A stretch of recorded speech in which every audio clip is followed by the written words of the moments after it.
Hello everyone, welcome back to Number Fractions Advanced. This is GMME, and let's get straight into it. So looking at the content, we have decimals and percentage conversions. We have how to deal with ending decimals and how to deal with recurring decimals. So let's get into it. A bit of context behind all of these if you didn't watch the first one. If you have 6 slices of pizza and you take one away, you have took one slice out of the full 6 slices of pizza. And just like we said before, the fraction line, is basically just a divide symbol. It's exactly the same. So you just said 1 divided by 6. Looking at the difference between the three, a fraction is just a section of a total, same as all of the rest. But this one has a numerator and a denominator. I like to just call them the top and bottom because they never really ask you about numerator or denominator. The decimal, this is the same thing, section of a total, but with a decimal point instead. So if we take the same number, 1 divided by 6, if we change that to a decimal, it's the same as 0.166 recurring. Moving on to percentages, a section of a total, but this one is referring to it out of 100%, so as a percentage.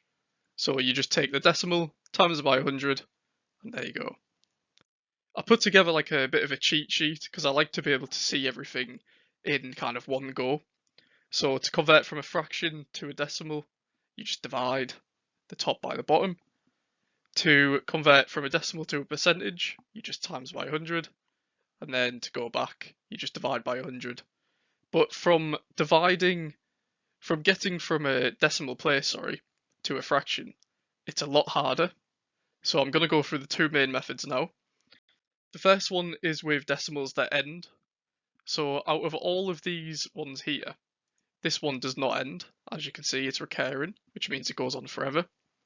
But all of these on the right, it would work for, and anything that has a definitive end.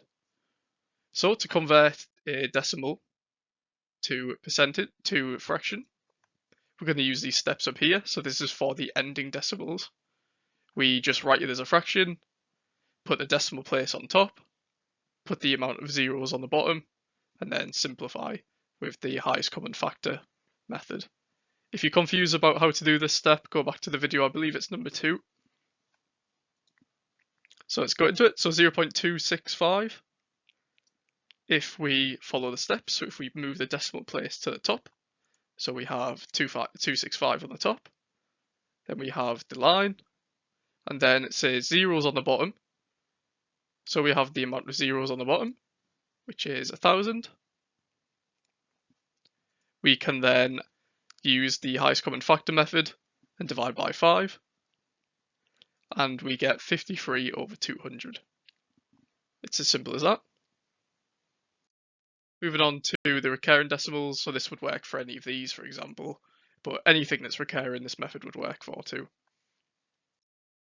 So if we take 0.33 recurring, for example, so a third, and we're going to figure out how to get to that point.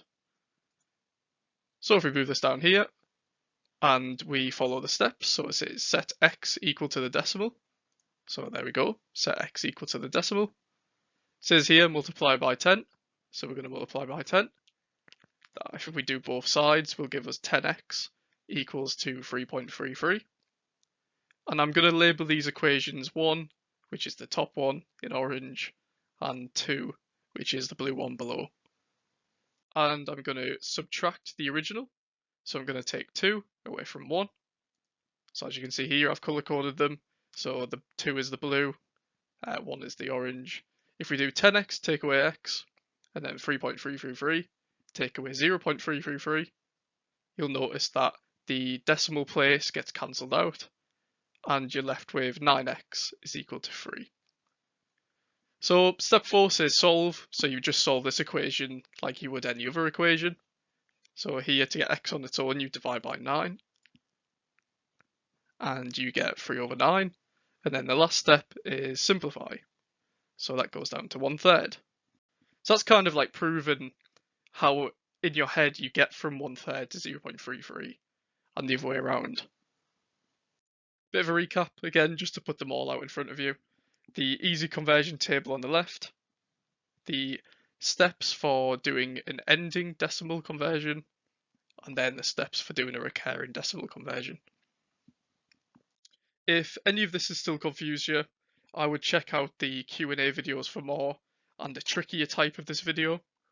I think it's really useful to apply the knowledge, and if there's any parts of this you didn't really understand, I think just seeing it with a live written example would help a lot of people out, and it definitely would have for me when I was doing the exams. So yeah, I hope you enjoy. Please subscribe and leave a comment. Thank you for watching.